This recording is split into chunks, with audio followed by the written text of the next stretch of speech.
Welcome and thank you for joining the American Cinematheque Q&A for Nomadland with director, screenwriter, and editor Chloé Zhao and producers Peter Spears, Mollye Asher Dan Janvey. Comedian, actor, screenwriter, and podcaster Kumail Nanjiani is moderating the conversation. Nomadland has been nominated for six Oscars, including Best Picture and Best Director. I'm Gwen Deglis, Deputy Director for the American Cinematheque, and this conversation is part of the nominee award season conversation at the AC. Please visit our website, americancinematheque.com, where you can find information about our upcoming program and how you can support the American Cinematheque by becoming a member and making a donation. Enjoy. Hi, everyone. So we're going to do a Q&A now with the writer, producer, editor, and director of Nomadland, Chloé Zhao, and the producers of Nomadland, Peter Spears, Mollye Asher Dan Janvey. Hello, everyone. Would you all unmute yourselves, please? First of all, I want to say, I'd seen this movie earlier. I rewatched it again for this, and it is such a beautiful movie. I'm getting all worked up thinking about it.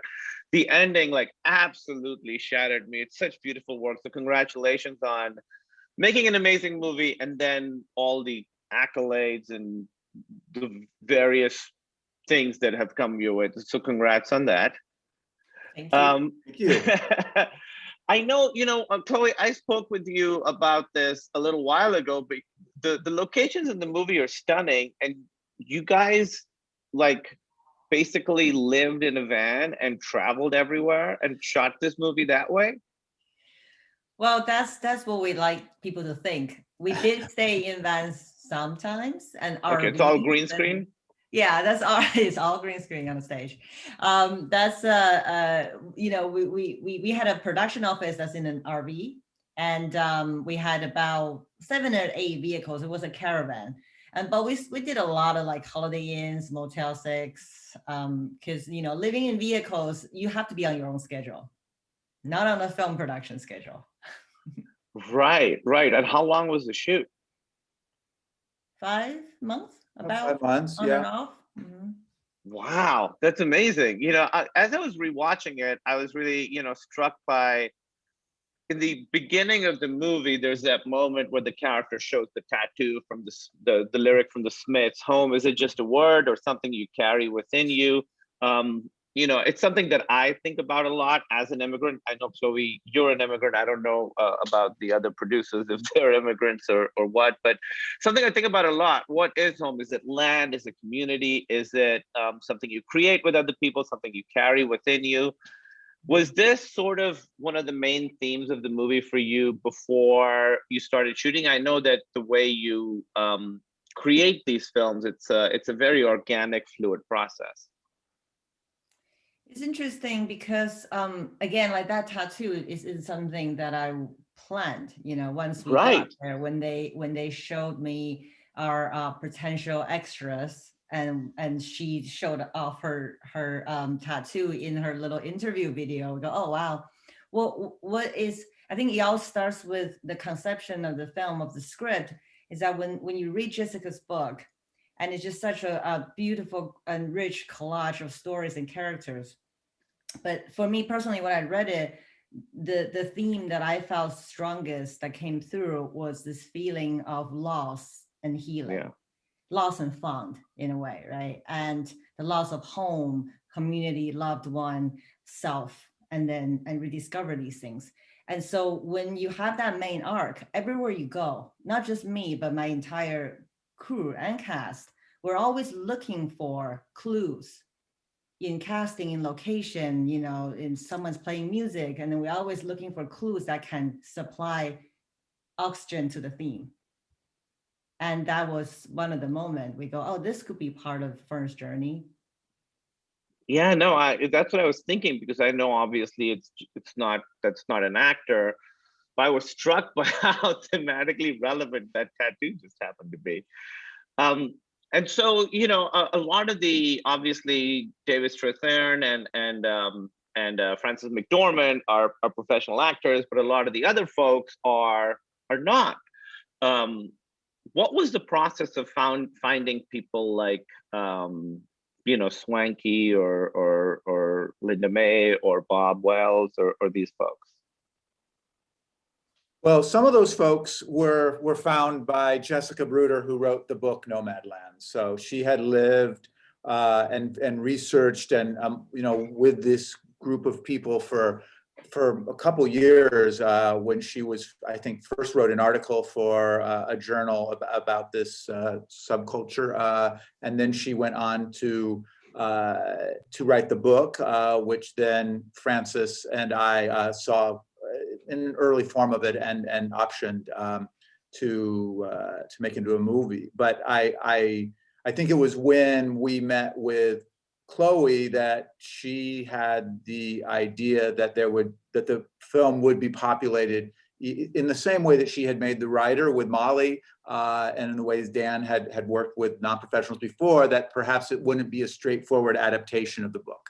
So when Mollye and Dan joined us, that's when began sort of the bigger casting of the real people beyond just Bob and Linda May and Swanky. And into that, and Mollye, I know you can try to jump in and speak a little bit sort of about the three prongs of how they came to be. Yeah. So I guess, there's like three sort of ways that we cast. One was open calls in the locations we were shooting. And then another was we had wonderful local casting people, in particular, Hannah Peterson, who found Derek, who was actually supposed to be, it was originally written as a young pregnant woman. But then when she was going and looking for travelers, because Chloe had written them to be in the script, and then found him in particular, Chloe then adapted the script when she saw the video of him. And Chloe can talk about seeing that video and just wanting to being interested in him as a person and putting him in the film. And then the other part of casting was just sort of community building within the Nomad community or in the areas that we were filming. So not just the Nomad community, but like in Empire, going there, and when we're going and talking to location owners, we get to know all the people that live in that area, and cast, for example, the person at the beginning of the film and at the end of the film at the storage unit, that Fran has that sweet moment with. Yeah, and Chloe, how do you, like, these people who are obviously not used to being on camera, and then suddenly they're not only very natural on camera, but very vulnerable, and in some situations very revealing. How do you work with non-actors to get that performance from them? I'll mute. Most of the time, you have to write for them. There are two kinds of non-professional actors. One, they will eventually become professional actors, right? They're just waiting to be discovered. And the other type that like Brady, like almost all non-professional actors I worked with, what I was looking for that particular film for them is for them to bring a version of themselves to the film, and their own stories and their own community and their own life, So you hear, we spend a lot of time with them, and then we hear their stories, and then look for like that essence, the part of their story that really represent who they are, that you think is gonna, for the audience, is gonna be like Swanky's swallow video, for example. Mm-hmm. Is one of the first things that she showed me in the parking lot of a Planet Fitness in Colorado. Mm-hmm. And I knew that was going to be in the film. So actually the effort was to make Fern's journey change in a way that it can incorporate that moment. It's finding these little gems and go, these got to be the film. So let's create a main character that can take us through those moments. And then having, a great crew and a producing team, just setting the culture of us going into their world, not the other way around, and make them feel very comfortable, involve them as partners, really. Like help us find locations, find vehicles, and once they feel like they're part of the team, the trust is built. In those moments, is up to our DP and our production sound mixer to really dance around them, and then do a lot of work in the edit as well. And Chloe, wouldn't you also say that Fran like it's also thinking about the question also in terms of like how Fran's a partner, like an acting partner for them too, stands out as a unique aspect of the collaboration with our movie. Exactly, because Fran knows the entire time what I'm looking for. 99% of the time she knows what I'm looking for, and she's always the last person I get the coverage, and she's there sort of polling and listening and just adding just a little bit here and there, and I will whisper to her and she will help me. And then when we turn around, it depends on what surprises our non-professional actor give us. Fran will do a series of reactions to that really quickly as the last bit of sun disappear over the mountain. And then in the edit, you really look for, you can really fine tune the scene to, is it going to be sadder? Is it going to be more hopeful? You actually have a lot of options.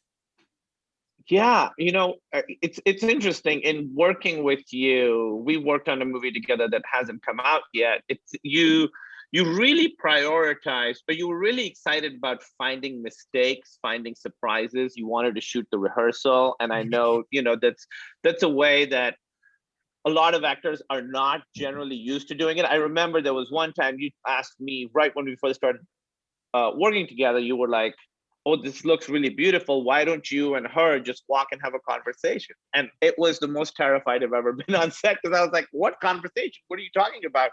And then I realized later, like, oh, that's how Chloe likes to work, to sort of like find those little moments, And did you find that finding those surprising moments with non-actors was easier than with some of the more professional actors? I guess my question is, you've worked with non-actors and actors, who's worse?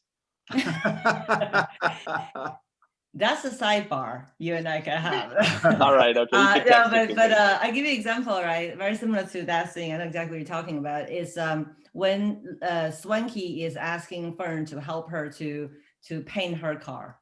So after they leave the car shop, they were, Fern was like, "This is a lot more complicated." That scene so much is improvised between the two of them, and but Fran knows who Fern is really well, because Fern is written as a version of Fran, and we've set the parameters what Fern wouldn't do, right? It is not about all the options that she would do. It's about she would not react this way or that way or that way.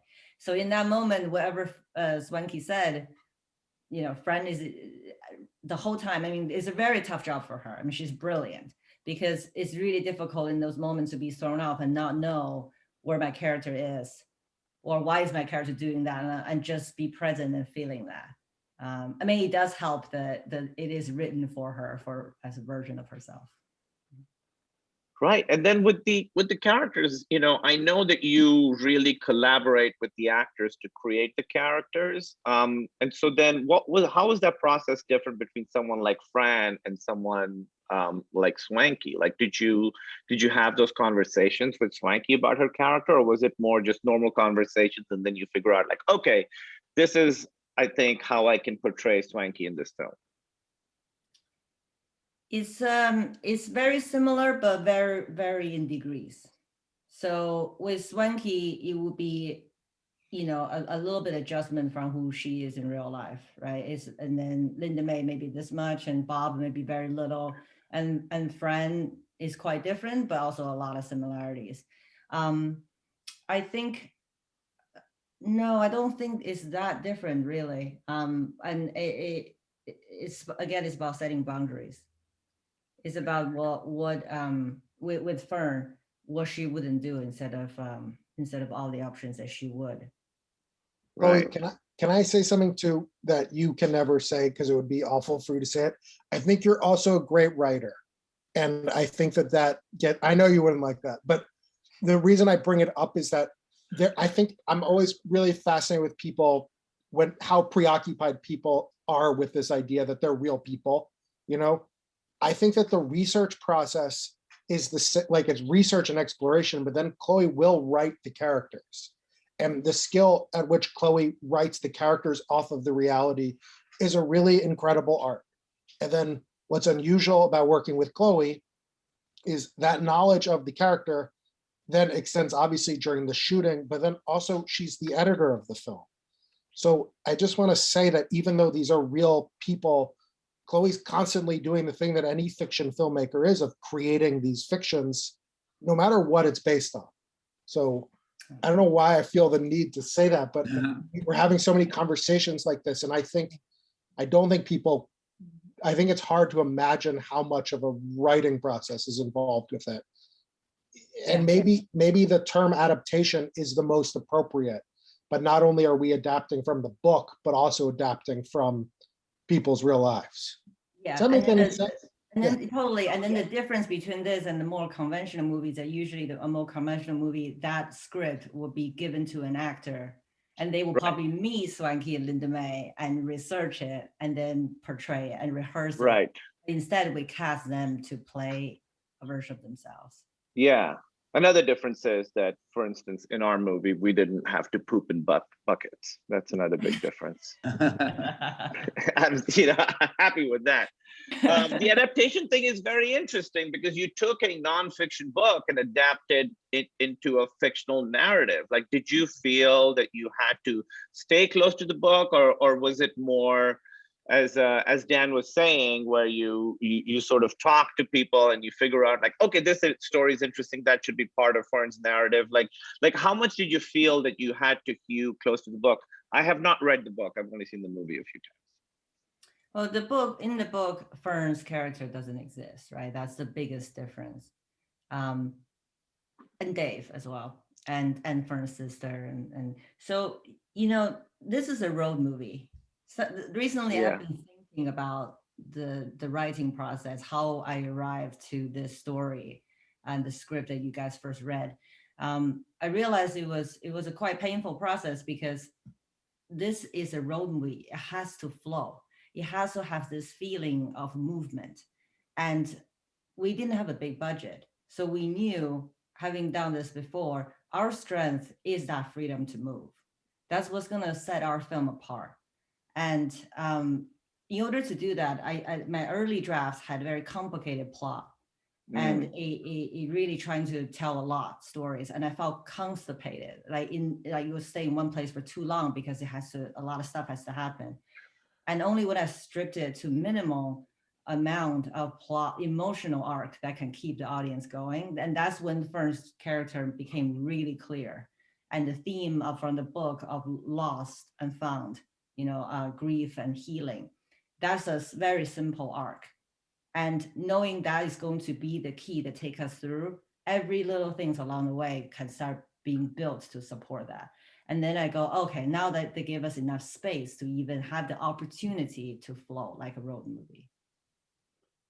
Yeah, I thought obviously the movie is so good at nonverbal storytelling. It says so much without saying it specifically. So she has a conversation with, I forget the name of the gentleman. Is it who's smoking with her, and then he talks about and then she goes back and she's looking at pictures, so you feel like you're really observing someone living this emotional life.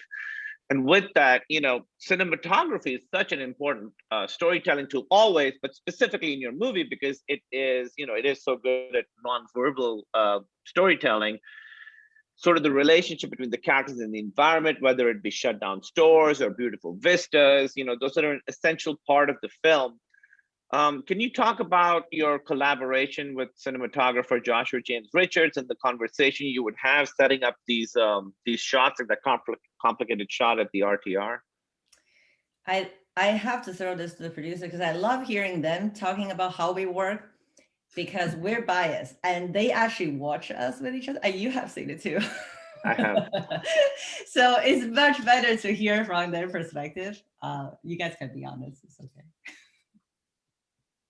Well, I think for us, it was, and when I say us, I speak on behalf of myself and Francis, who began this and had this idea that it would be sort of a more in the tradition of how we had made movies before. So when Chloé came on board and we all decided together to make this movie, in that collaboration, in the beginning of the nucleus of this was Joshua, the cinematographer, coming and how they began the dance that they do in the way that they make films. And certainly I'd seen that, and by seeing if you've seen The Rider, you've seen, you know, a movement of that dance and the movie and songs before it.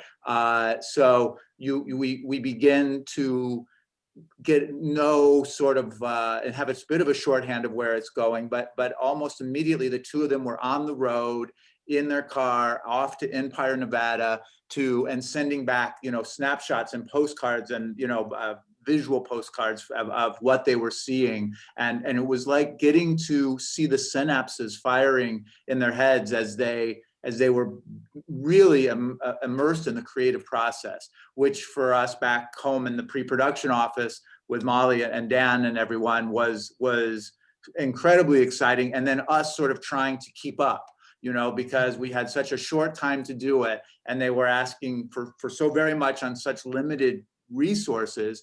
And you just, when you're a producer, I mean, it's all you want to do is help them bring their vision to life, you know. So no was not an option, and it was, the learning curve every day was off the charts, but it was incredibly exciting to watch this symbiosis throughout the whole film. And I think it gets back to what you were talking about a little bit earlier, Kumail, about how the non-actors and you know, the normies, you know, the regular folks, how they reacted to that. They saw the skill, they saw the connection, they understood. I mean, because in many of these shots, it's just Chloé, Joshua, Wolf with sound, Francis, and that performer. And for much of the movie, it's just this little group doing this dance with us all way back, you know, watching and helping, you know, to assist and to catch if you needed to, you know, be a safety net. But it was that, I think everybody was sort of affected by the pixie dust that was sort of generated by Josh and Chloé's, the frisson of what they were creating together, at least from where I was sitting. Yeah, you know, I've spoken to Josh a little bit about cinematography, and just because I want to learn more, and he said something that really struck me. He said the point of the camera is to show the soul of a person, and I really felt that over and over in rewatching this movie. With specifically, you know, obviously I've seen Fran do amazing performances, so these non-actors, like that moment with Bob, where he sort of talks about his own, you know, the story of his son, really like captures something very real and very vulnerable and very beautiful. You know, like sometimes you can watch something and know that was just captured in the moment. So I mean, I don't really have a question there. I'm just saying, well done on all that, everyone. Another thing I wanted to talk about was the movie does a beautiful job at balancing. You know, it's not a movie about issues, although those issues are there. You know, it talks about issues that are affecting America at large, you know, jobs going away, towns dying, tyranny of the dollar, as Bob says it. And it balances that with the very personal story of Fern. You're making these broad statements while being very situated in her journey. How do you find that balance? Is that something you work on, or is that something that just sort of happens organically? I apologize. My dogs are going crazy over something in the yard. Well, he should have taken them for a walk, as he said he was going to. I know. That's. I think I heard half of the question. I think I know what you mean. Look, every time you point a camera at something, especially if you go into communities that are in the marginalized communities or on the periphery of society, and you point a camera, it's already putting a perspective on it. It's already coming with associations that are attached to it. And our effort, you know, we're actually making extra effort, and hence the very cinematic lens that we choose, the iconographies we're trying to create, is to try to undo some of that association. So that then you might see on a piece of news, for example, right. and is to undo that and to make us feel like, you know, Fern and John Wayne, you know, you look at Fern, you go, oh yeah, no, I know this character. Yeah, I have seen it before. There's that warm, fuzzy feeling when you think about John Wayne. And then no, but look at Fern. Look at these older women living in their vans. They're the modern day, you know, pioneers and cowboys. And so we're trying to make put a cinematic lens on them. And also, if you really want to make a point, I feel like for people who don't quite agree with you, I think it's really important to try to come at it from a universal perspective and to really focus on emotions that they can understand first. And then you can sneak things in here and there to you know, to plant a seed. Because you can go as loud as you want at them, they're not going to listen. You're only really preaching to the choir. I'm a firm believer of that, and that's how we want to make films. Yeah, I think that's right. You don't want it to feel like a medicine movie, you know, that's like, this is a point of view and this is what we want to say with it. It has to be, you know, like you said, couched in the story or the journey of the character. I'm going to go to audience questions. There's one, the first one is, what led to the lens choices of extreme wides throughout the film? But I think you sort of answered that. You wanted to take these lives and put them in a more cinematic context, a context that's different from what we generally see these people in. Where can I find your short film Daughters to watch? Do you know what that is, Chloé? You can't find it. It's gone. It's disappeared into the ether. Trying to find it. No, Oh, you is it don't, actually? Molly. Is I it thought maybe actually? I had a link in an old No, email. you or something. don't. It's gone. Oh, is it actually gone? It's actually gone. Do you have it? It's too bad because it. No. You know, you don't have to watch people's early work. Let's just say that was a movie. It was a love poem to Zhang Yimou's Raise the Red Lantern. Molly, wouldn't you say it's copy? It's basically like trying to copy. It's a mood board for Raise the Red Lantern. Let's put it that way. Oh, so this maybe goes to this question. This person says, this is a masterpiece and was my favorite film of the year. I think this movie shows work and working people in a way that I haven't seen in modern day cinema in a long time. Were there any films about working people or the working class that you looked to for touchstones while filming?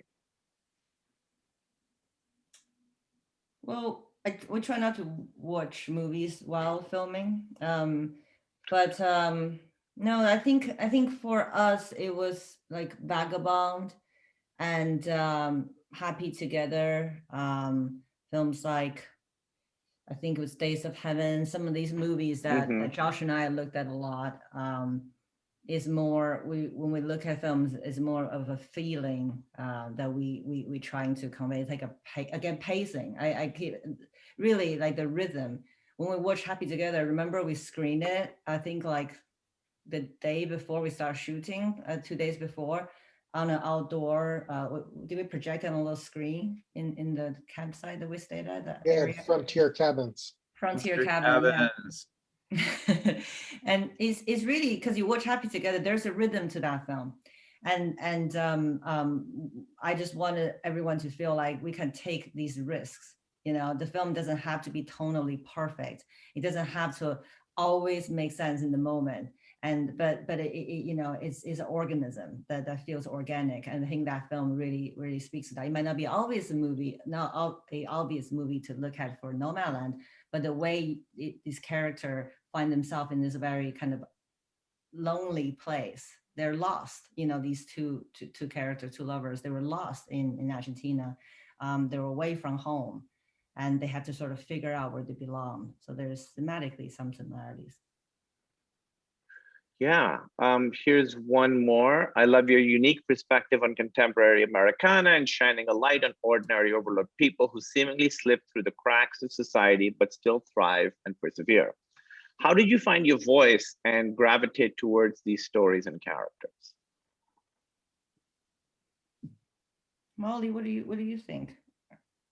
So funny that you would ask me, because I was thinking about your answer there, and I was thinking, how do you find?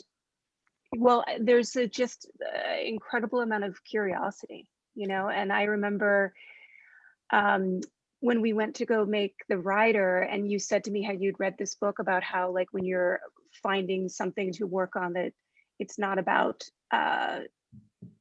just something that you're passionate about, but something that you're curious about, because that's what's going to keep you continuing to have that interest. And I think you find your voice in what you're discovering. Yeah. But yeah, I would say That's really how I would respond. right? I That's thought good. that was great, Molly. That seriously resonated with me. Also, it ends up being so generous for the rest of us because we then get to experience that curiosity both for ourselves and through the lens of this movie. So it's like, and I mean, in this case, it starts with Jessica's book, but we then are the beneficiaries of that curiosity by then going to experience it as a group, you know? I think the exact quote was, passion doesn't sustain, but curiosity does. And it also applied to relationships. You know, if you're married for like 40 years, it's not a passion, it's like this constant curiosity about the other person, wanted to know more about them, learn more about them. And we had 27 pair of eyes and ears, you know, of our crew with the same kind of curiosity, like Dan said, constantly discovering while we're moving around. It wasn't just me. Yeah, I remember one of my favorite moments. I've shared this before, but at the end of the movie, Joshua turned to me after we were 7,000 miles, 5 states, 6 states, and all, 5 months together. And he just sort of like came up and we were just looking at a vista and he just said, did you have any idea? Did you know all this was here, like between point A and point B, that all these stories existed out here and all these lives and all that we discovered about ourselves, and I didn't, I didn't know. And I know now in ways I didn't know, but I'm also, the curiosity part still lingers and has been exciting to continue to search and look for a little bit more. And by the way, you want the audience to feel that way at the end.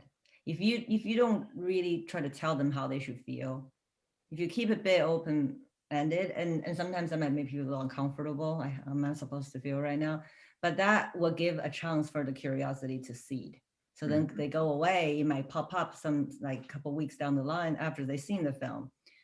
But that's, I think, more interesting as a dialogue as opposed to a one-way conversation with the audience.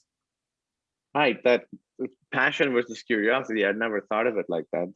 That's really interesting, and you're exactly right about long-term relationships. At some point, it's like, all right, what else is in there? Give me, what have you been hiding for like a decade? I want to know that. I'll tell you, in quarantine, you do get to the bottom of some of that stuff. Oh yeah, for sure. Here. The movie was phenomenal. As a young filmmaker, I was wondering, how much footage did you shoot for the movie? Because there seems like there was so much material there.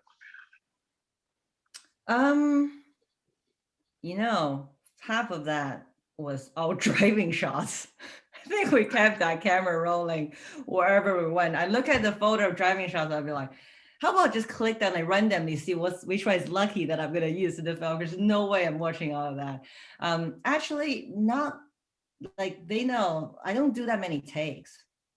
Right. Rarely do I do more than like 3 takes. Rarely. We don't have the time. A lot of times the sound is gone by then. I gotta say, so much of that is casting right, cast the right people, and write for them, and create this environment that you kind of know how it's like when you cook a meal, you kind of know that what the flavor is going to be once you put these ingredients together, and you have to prep enough to lots of preparations. And in these moments, all you need to do is making these tiny adjustments. I often find the more you push a non-professional actor, you're not going to get as good as the first take. Right. Yeah. Chloé, as someone new to your tribe, I was so struck by how you and Josh don't overshoot. And I'm not suggesting that like shooting less is good or shooting more is good. It's not a value judgment. I was just so struck by it. And then over time, it just began, and kind of was only in the end of the process, seeing the finished film, like how much of that has to do with how you're editing in your head, I think too. Like you know what you need because of that. Yeah. I think this might not be an advice for everyone, because I see myself actually more of an editor director than a writer director. I really do. So I'm constantly editing in my head when I'm shooting. That's why I remember last leaving the hospital location. Dan's like, "Are you sure that's it?" We're like, "Yeah, I got exactly what we needed." Because I'm editing in my head. It's not always perfect. There are times I go, "Oh man, I should have gotten that," but I wouldn't advise that for someone who is not an editor. You shouldn't try to do that. And Chloe, that's because it limits options, right? For those of people who aren't, yeah. Exactly. And we're not doing that out of because I know what I want. A lot of time is budget and time and you know, and also sometimes limitations are not bad. Yeah, I mean, that's something that I noticed while we were working together is, you know, if you say we're moving on, that means, because you could tell that you're sort of editing in your head as you're shooting. So what I learned to really trust, because you know, you feel insecure and stuff, but I learned to really trust when you were like, "We got it." I was like, "All right, I don't think I got it, but if she says it, then she'll make it work, or we're gonna be on a soundstage 6 months from now, and I'll be saying these lines better." This is a question for the producer team. Would love to hear how you built your team and what brought you together and how you split up the work. Is one more nuts and bolts? Are you all both creative and physical producers? Your unity is quite apparent. That's nice. That is nice. Yeah, that's nice to hear. Go ahead, Dan. No, I'm so struck by the last comment. I know, think it's very nice. sweet. I think that I don't want to, I don't know how to answer the question. It's like the big question, you know? Mhm. But on an emotional level, one thing that I liked about the process of producing Nomadland was like the trust that we had in each other to just do whatever we're good at, to just do it. And I think like over time, it's like an accordion, like different people's strengths are more relevant at different moments. And there was a nice thing about this team about how we trusted each other with that. Like during shooting, like what was on Mollye's shoulders was so Herculean, and you know, it changes over time, and you have to, I think whatever you're doing, I think this applies to any department, you kind of want everyone to just do their best, and then you support each other, you know? What a stupid answer, because it's so I thought it was platitudinous. very good. It was very good. You didn't mention Peter's ability to stop traffic at a Yes, my highway. yes. I will No, but we all crossing have guard like experiment. and Chloe, you too have like very key moments where the producer in you comes out. You know, I think for Peter, Mollye, and I, it's a little bit more obvious. It's just like our jobs, you know? And then I was really struck by how you and Fran also were the producers and what that role meant. Like Chloe, in terms of you conceiving of the overall logistics and scope of the movie and the allocation of resources I've never experienced in a director. And then with Fran, she has this leadership ability for our crew that was really remarkable producing, and other things too. So it was, and we obviously had an incredible crew who's not on this Zoom, who worked 18 times as hard as everyone, you know, so. Yeah, I know one thing that you really love working with, Chloe, is natural lighting. And what are the challenges? What is the process? This is a question. Can you talk about the film's use of natural lighting and the process / troubles of achieving that naturalism? Well, you know, just to also echo on what everyone said, for people who are upcoming, I think one of the key thing is when you got to have a producing team who not only want to make the same kind of film as you do, but also want to make it the same way you want to make it, like how you make these films. A lot of times people get on the same page about the idea of the film, they don't get on the same page about how, and that's when things start to go wrong. And from the early on, we've said we want natural light, we want as much realism as possible. And that means not building the vehicle on the stage. That means not, you know, opening up the top and everything is going to be, not putting the camera in places a person wouldn't be in, and not bringing lights if we're running out of light. And that means submitting ourselves to the change of weather, to the time of day, and planning our entire shoot based on weather. So much is based on where the sun is. And that's so similar to how a nomad live their lives. It's all about weather and where is the sun going to be today, adjusting their lives to it. So, our DP just has an incredible eye for light, and he is always watching how the light fall on someone, how it changes. And he would, the day before, look at a location of seeing what the sunset feels like. Because every location, the desert and the highland, the sunset will have a very different quality to it. It will have a different time period that we know that we can shoot in. So that, like that long tracking shot at the RTR. Mm-hmm. And, and same in the rider, when Brady was riding across the plains, when the sun's just right there, it is a lot of calculation. Josh will literally do the math of how many takes we can do backtracking from, where the sun is. In more harsher light, Josh will always, there's a rule. Is a rule that all the actors and me as a director, we all bow to that rule. We backlight the characters. I'm sure you've heard that.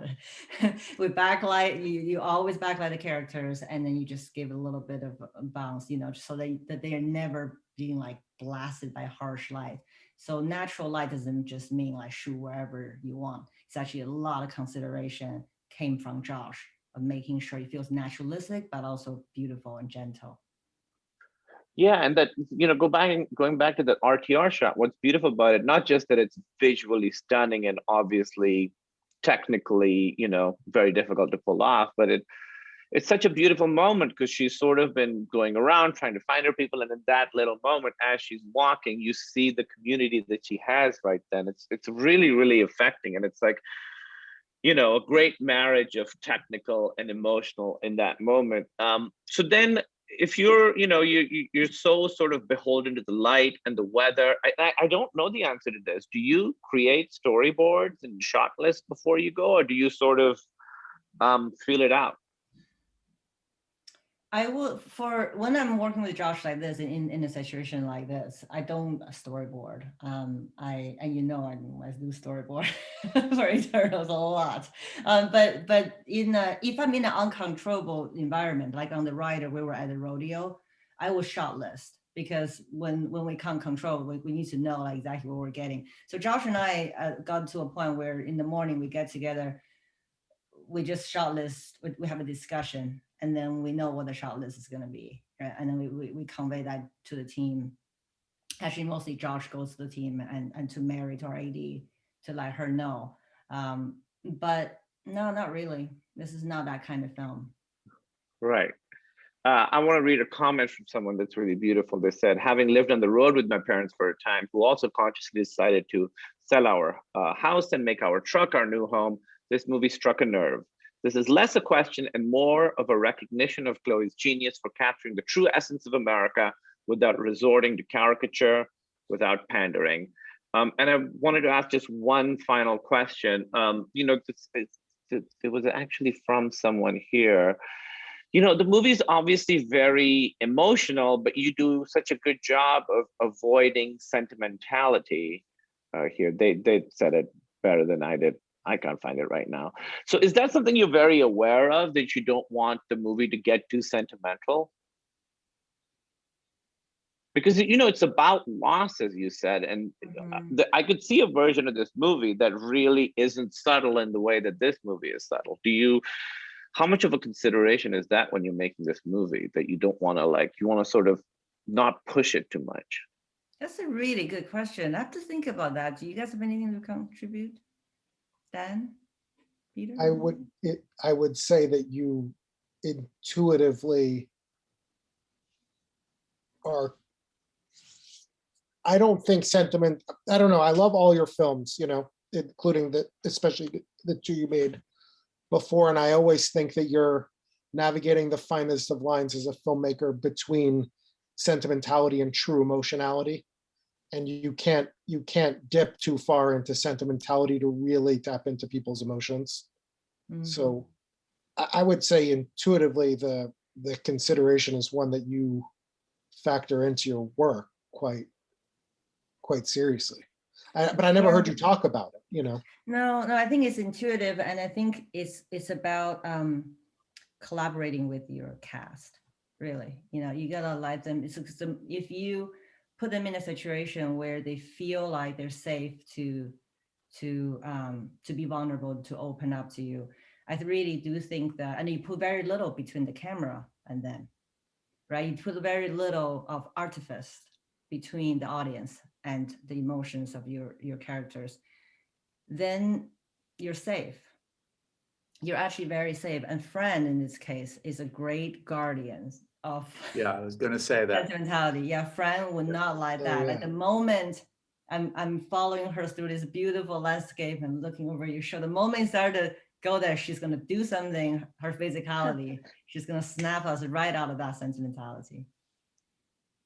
Yeah, I mean, you know, for me, it's that scene of her at the end in her house, which is sort of the emotional crescendo of the movie, was so, you know, because your work, it requires the audience to meet them halfway, and that's why I think it evokes such an emotional response in the audience, because you're involved in this journey as well. The movie's not telling you how to feel, you're sort of meeting it halfway. And I thought that ending in the house of her just walking around, you know, it says so much without any words, and her performance is so beautiful. So I just want to say, that performance, like for example, that at the door right before she leaves, Fran and I talk about, we don't know like exactly when we finish editing the film, because, you know, again, it's very subtle, and it's like a poem, right? As at the end, you don't know exactly how it's going to land.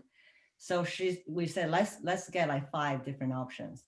And so this is the part where the professional actor, you know, that the way for Fran contribute to the films throughout in so many ways, is that she will give me 5 really incredible nuanced moments just by standing at the door looking out on her face without moving.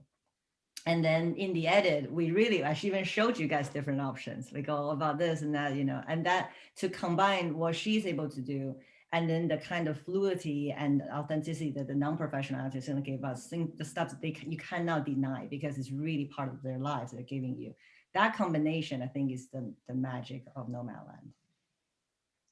yeah, I mean, I agree. Again, thank you for talking to me. I was really intimidated to have this conversation because even though I know Chloe, I love the movie so much. It's my favorite movie of the year. And, you know, there's very few movies that as soon as you start watching them, you're like 15 seconds in, you're like, oh, I'm watching a great movie. And you can't quite say what, not all great movies have that, but when you have that feeling, it's always a great movie. And I had that feeling with Nomadland. As soon as I started watching it, I was like, oh, I'm watching something great, and I'm 40 seconds into it. So thank you for making it. Congratulations. Can I just say one quick thing, which I appreciate everything you said. I really want to thank the American Cinematheque for having us here tonight. I really, on behalf of our whole group, want to thank them for doing this, because it's a very vital organization in terms of what film culture means in America, and the Egyptian and the Arrow are truly 2 of the great rooms on the planet Earth to see movies. And so I just want to extend that appreciation that whoever is here on the other side of the Zoom came through that organization, and that's very meaningful for us. And next time, hopefully we'll do this in person at the Egyptian or the Arrow. So thank you so much, Dan, and thank you so much, Chloé, Peters, Mollye, and Kumail for leading that conversation. It was a beautiful conversation. I hope that when our theaters reopen, which should be soon, we will all welcome you to see on the big screen that beautiful film that you've all made.